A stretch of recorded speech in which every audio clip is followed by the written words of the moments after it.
too often we would see a repetitive family engagement in the criminal justice system. You'd be prosecuting, a gentleman in his 50s and his son in his 30s would be coming through the system at the same time their grandson or son was starting to come through the juvenile system. I think prison population, it's about 90% to 10% men to women. So there's clearly something going on there. We look at disproportionality in a lot of ways, but this is an area that blows the other disproportionalities out of the water. And I think it's a really important question to start asking. Why is it? Russell Brown, you are the executive director of the Washington Association of Prosecuting Attorneys. And I see you around Olympia from time to time. You, in the past, were with the Skagit County Prosecutor's Office. And I wanted to start by asking you about what things you did in that role that brought you the most satisfaction. Yeah, Blair, first off, thanks, Blair. It's nice to see you. Nice to have the opportunity to chat. So, my time at Skagit County was great. I think one of the things that is wonderful about a prosecutor's office is that you are really embedded in the community. You get to know a lot of the law enforcement. You get to know the victim advocates. You get to know the defense attorneys. You get to know treatment providers. You meet the community. That was really, really fulfilling. And then to have an opportunity to connect with individuals whose lives had, they'd hit at some point in their life where something had gone wrong or they'd been struggling, and you were able to both see those individuals sometimes progress and sometimes falter, but also to work with victims and their families and try to figure out, what is truly justice in those dynamics.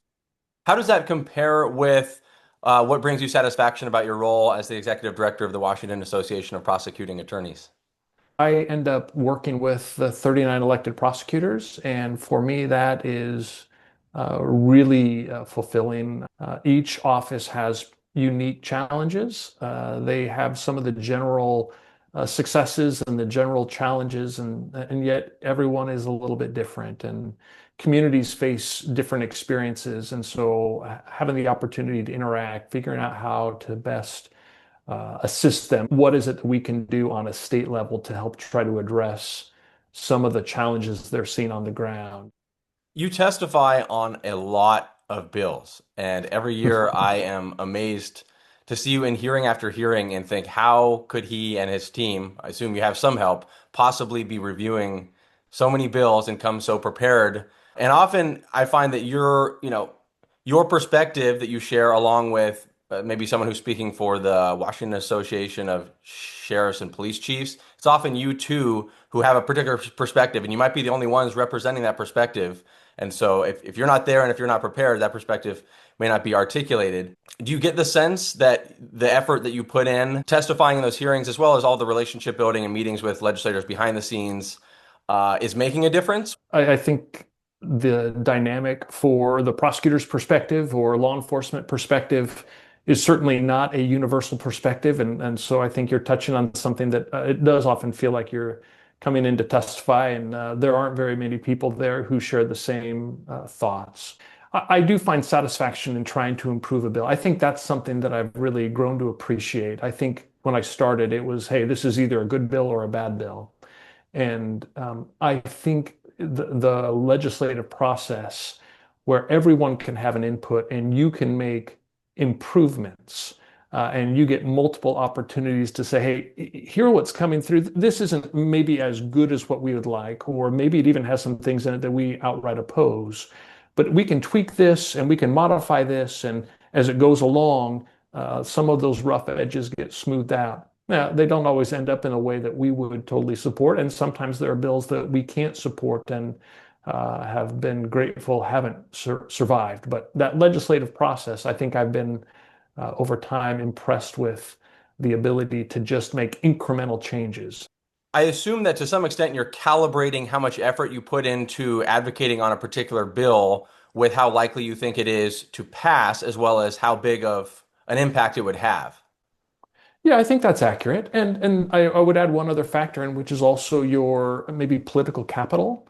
So I think everyone starts a session, and yet depending on who you're working with and what you represent, you have a certain amount of collateral. And so you have to figure out how do you spend that and where do you put those dollars, so to speak, that political money. And sometimes it is, largely onto a couple of bills that you either are totally in support of or totally opposed of. And others you have to be careful, like, hey, I can't really jump into that bill because I don't want to spend all my capital there if I'm going to need it at a different time or on a different bill later. Going back to earlier in your career, I was curious if there was a particular case you worked on that either you learned a whole lot or you learned a particularly important lesson on that case. That's a great question. There's certainly lots of cases that I can think about. The one that comes to mind was a particular woman. I'll change her name. I'll call her Amy. And I saw Amy probably a half dozen times as the victim in a case with, and I'll change the name of the defendant to John. And the first couple times I met with Amy, she was in a relationship and they had one or two children at the time, and there were allegations of abuse. And she was coming in to say, "Hey, nothing actually happened. It wasn't a big deal." And then the escalation continued and the level of injury increased to where it became something where it wasn't just a slap or an allegation of a punch, but like broken bones. And I remember working with Amy and getting to know a little bit of her family dynamic and her background and history. And I don't know that I truly appreciated the dynamic of why people would stay in a relationship where there was actual abuse. And I think it was eye-opening to me to see the economic, the family dynamics, the kind of emotional pull that made what seemed like an easy decision a much more complicated decision. She ultimately, at least while I was working with her, ended up leaving that relationship and faced a tremendous hardship, trying to figure out how to take care of her kids and kind of rebuild her life. And on the other side, I think John also was struggling with some demons in his own life, and so watching that play out, I think in different ways, you see that kind of dynamic. Again, the roles can be reversed, and it could be older versus younger, younger versus older, men versus women, women versus men, right? Those play out in all different ways. But I think just getting an insight into what's going on behind uh, people's lives and in their lives was eye-opening for me and helpful in trying to figure out then how do you balance that potential harm and risk with what does the state actually have to offer? Obviously there's a punishment side of it, and how does that play into this whole dynamic, and what type of resources are available, and what can you offer up to help stabilize and provide some kind of help? That really taught me a lot about some of the limits and some of the opportunities that are available within the system we work within. Regarding state legislation, could you talk about what patterns or themes you've noticed among bills that have been introduced in the past 5 years or so? And are there, what stands out as particularly high priority for legislators to change about laws pertaining to our criminal justice system?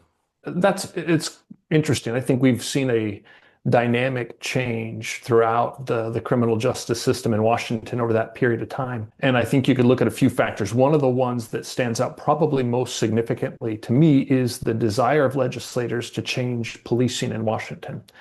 And the various items they look at, from certification to use of force to how they engage or not engage in pursuits, to the qualifications, even the most recent last year. And at the same time, watching Washington law enforcement numbers ebb and flow, maybe more ebb than flow, and see the challenges on the ground. And so, there are many of those policies that I think my membership would say, yeah, that's a good conversation to have. And those are national conversations and ways to try to improve how we provide services for the community through police, and ensuring that there's ethical standard, and ensuring that there are ways to try to improve trust and increase their ability to do their job, but also to protect the community and defendants' rights and victims, and all of those things are all good.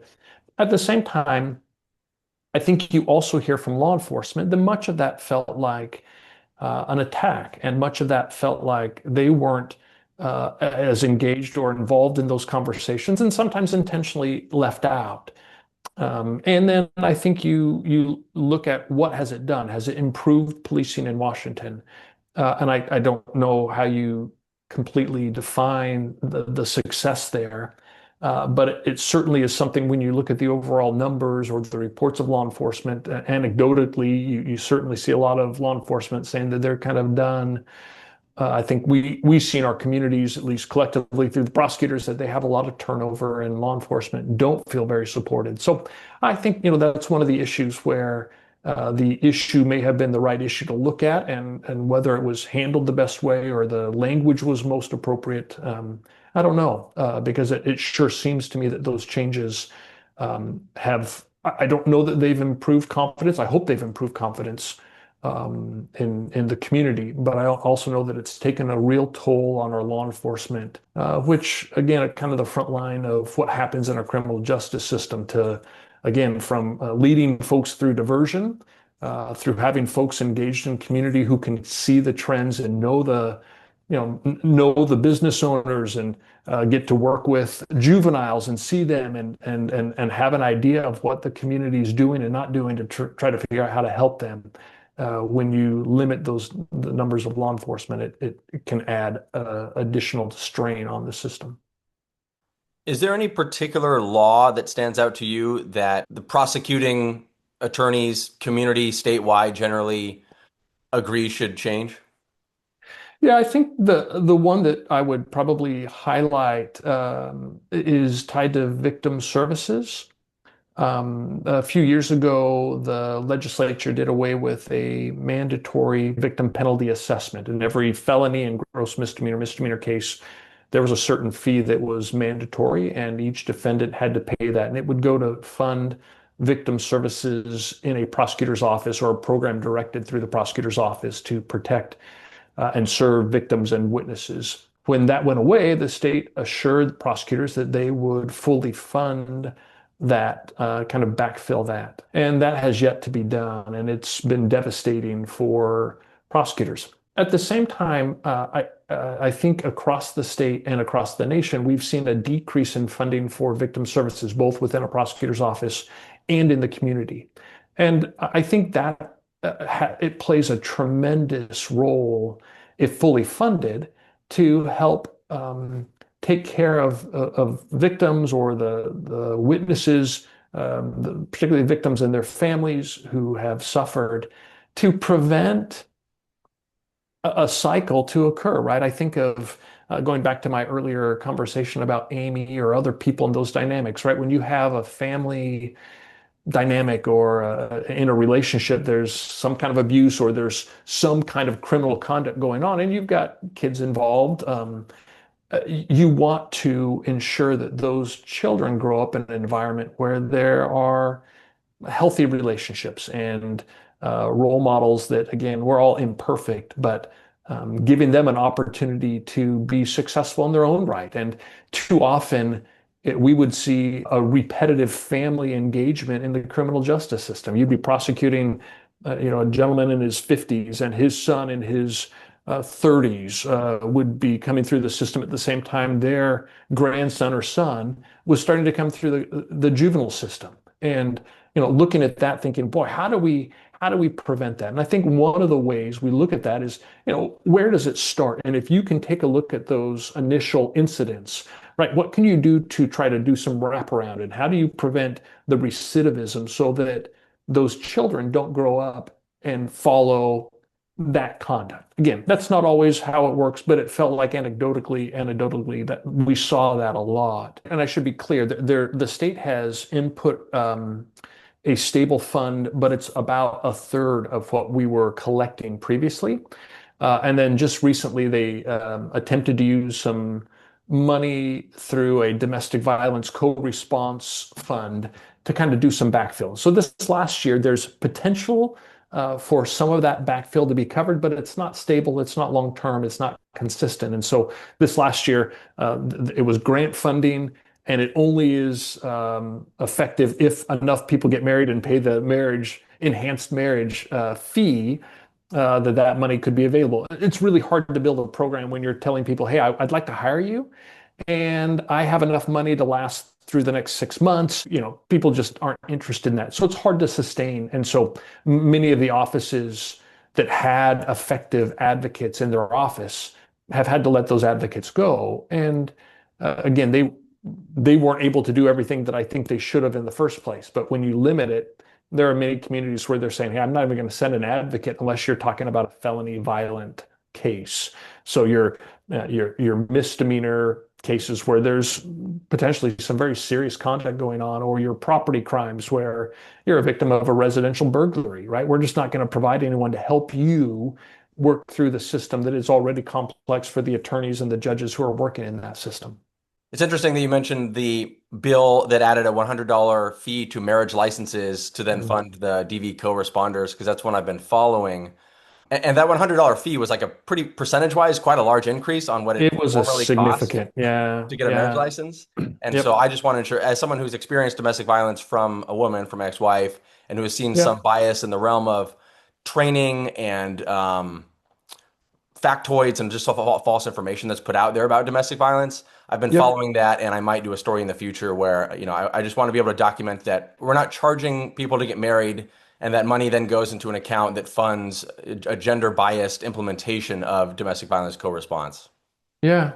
No, I think, and again, from prosecutors' perspectives, that wasn't the fund we were looking to tap into. We had a couple legislators who said, "We know this is a problem. Here's how we can address it." And whether it comes through marriage licenses, I don't know. We need resources, and we proposed a handful of those that seemed more appropriate to us. For example, like a tax on alcohol, marijuana. So much of crime occurs when someone is under the influence. And so, the syntaxes, I know those aren't necessarily popular, but that seems more tied directly to the conduct, or even when individuals who were committing the crime were obligated to pay something into that fund. That was a direct connection, right? But I understand, the push away from that, try to ease the burden on individuals who go through the system. That's great. But if you do that and don't also at the same time provide equal or something equivalent for a victim who goes through, then again, you're creating a lopsided system where our focus shifts maybe unappropriately to the individual who commits the crime, rather than looking at the whole picture and saying, yeah, but what about the person who was victimized in that, right? Trying to keep that balance is an important part of this system. In some cases, people who are alleged to have committed a crime or have committed a crime have an opportunity, rather than going straight to jail or prison, to do some kind of diversion program. And if I understand right, the basics of it, if they succeed with the accountability, being disciplined to participate in that program, abide by its rules, then they can have a lesser sentence, or avoid jail time, prison time altogether. And I want to ask what you've seen as far as the level of success with those types of programs, and if any in particular stand out. Yeah, that's great. So I think you're exactly right. That the idea behind that is that there are maybe a large class of individuals who come into contact with law enforcement, come into contact with criminal justice system, and that touch alone is enough to where they'll never be back in the system. And so, seeing a punitive response to that individual doesn't make much sense. Now, there are other folks that a punitive response isn't enough to prevent, and they will continue to go on, right? And so the balance, the policy issues, how can you handle an individual who comes in and allow them an alternative that allows them to walk away from it without it really have an impact on their life? There are lots of studies on drug court, for example, that has been proven to be very successful. Typically, that's run in various ways in many counties, but the effect is typically you've got a felony offense where you're going to spend some time in prison, that they allow you to enter a little more intensive supervision treatment.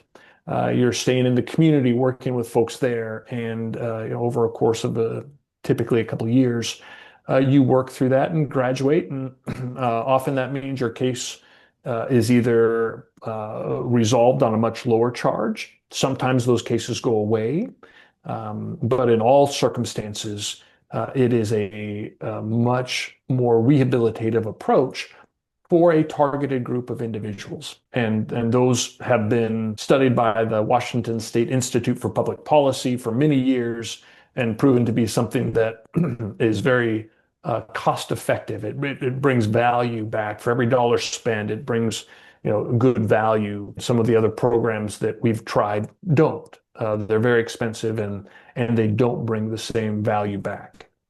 So there's drug court. There's also diversion opportunities for youth. If you enter the juvenile court system, the juvenile system, misdemeanor, gross misdemeanors, almost all of those, first one is mandatory diversion. And sometimes it's hey, now we want you to go to school. We want you to, because they will have dropped out of school or not been engaged. And so you have a lot of flexibility to craft a program that will help, particularly a juvenile, kind of get back into their home, get back into school, and or get some additional counseling or treatment. Most individuals who touch the juvenile world are one and done, and the diversion programs there are a light, soft-handed touch, a soft-handed approach, because most juveniles you can redirect and help provide some additional services, provide additional services for the family, and with that, ensure that they start to kind of re-engage productively in society. Most of those juveniles engaging with criminal justice system are going to be boys and young men. I'm curious if you've had any up close opportunity to see a program like that. Like maybe you sat in or you're a guest speaker, or maybe you volunteered at some point in your career in some kind of youth oriented program. I coached sports, club league sports, my own kids and their friends, and that was something that I think when you go back and you look at societal issues, having kids engaged in positive activities and trying to put them in position where they have access to and engagement with positive role models is really important. I think the most effective way to help individuals in the criminal justice system is to help ensure they never get there in the first place. And so after school activities, trying to support families, all of those things, trying to, make sure that when kids are struggling in school, there are enough resources there. That to me is the most effective type of program. We should be upstream, ensuring that those, that's where we're spending our time and resources. By the time we get into the criminal justice system, we certainly have ways to deflect individuals, but there are times where they've missed so many different safety nets and protections. Sometimes it's harder by that time, and they've gotten themselves engaged in things that are pretty significant and serious. I think that's one of the things we're seeing a lot now, that a lot of juveniles, they're not coming in with stolen candy bar cases. The ones that we're processing through juvenile court are, serious assaults and homicides. So again, trying to get upstream, trying to create a community where you've got places for kids to go, ensuring that they have incentive to stay in school, things like that, I think are really important. I mean, you look at the statistics. You highlighted earlier that in the juvenile world, that the majority of those are young men, and in criminal cases, certainly in prison, I think prison population, it's about 90% to 10% men to women. So there's clearly something going on there. We look at disproportionality in a lot of ways, but this is an area that blows the other disproportionalities out of the water. And I think it's a really important question to start asking. Why is it? If we want to focus on kind of making sure we understand why there's that disproportionality. Why is that men and young men show up so much more frequently? I think there are lots of studies nationally that talk about some of those issues, but you can sure see them play out in Washington. Washington has a Gender and Justice Commission, which is long-standing. It's been around for decades, maybe since the 80s. And I have been a bit disappointed by, as far as I can tell, their lack of interest in gender disparities affecting the male population, given that their charter or their mission says it's about, eliminating gender-based disparities or eliminating gender bias and that kind of thing. Have you ever had occasions to work with the Gender and Justice Commission? Not closely. I mean, we have a representative on the Gender Justice Commission, and so we'll have some contact from time to time. They were working on a prosecution guideline recently that we had some input on. But other than that, I haven't. And again, I know that they do a lot of good work looking at particularly for women, but I think you're touching on a point that's really important that it's more than just women who are impacted and more than women who could use the resources. We certainly aren't, you don't want to limit those, but you want to increase it and look at why, what can we do to help the young men and the adult men in this process. As someone who, from time to time, has reasons to be public about having experienced domestic violence from my ex-wife, I want to touch on the topic of domestic violence and gender bias when it comes to law enforcement.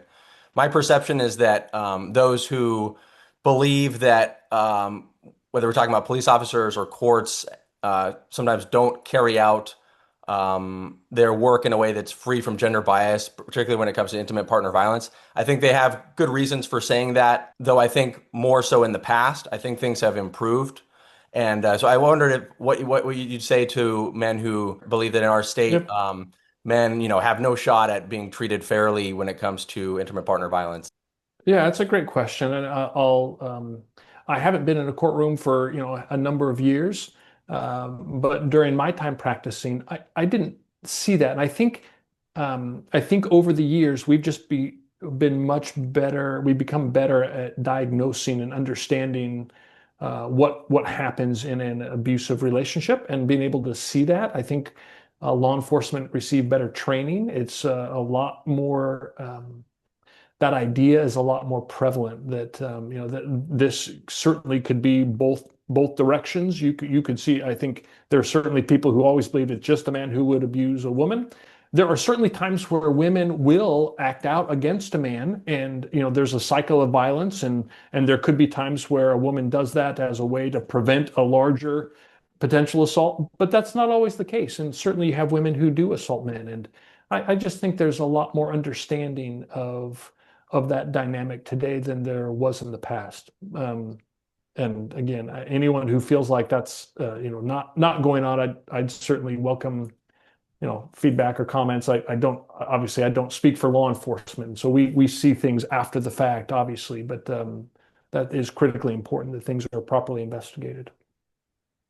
It seems like sometimes people have a preference when it comes to intimate partner violence for assuming that in all cases there's one good person and one bad person. One person who's behaving Mm. terribly, and often, they go to the most severe form of terrible behavior, and then one person Yep. who's an innocent victim. And I think it is important to acknowledge that in many relationships, it's much messier than that. And considering how broad our definition for domestic violence is, in many relationships, both parties have been um, guilty under the textbook definition of domestic violence, and that may include physical violence as well, both parties.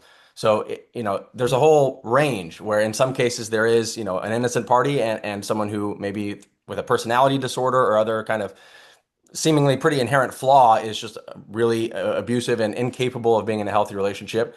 And then there's those relationships that also count as DV relationships where both parties are pretty flawed, both parties need the help. So in my line of advocacy, I can often see, we want to put the men in the position of as abuser, and Yeah. we also want to remove the gray area and just default to that Mm. assumption that when we're talking about intimate partner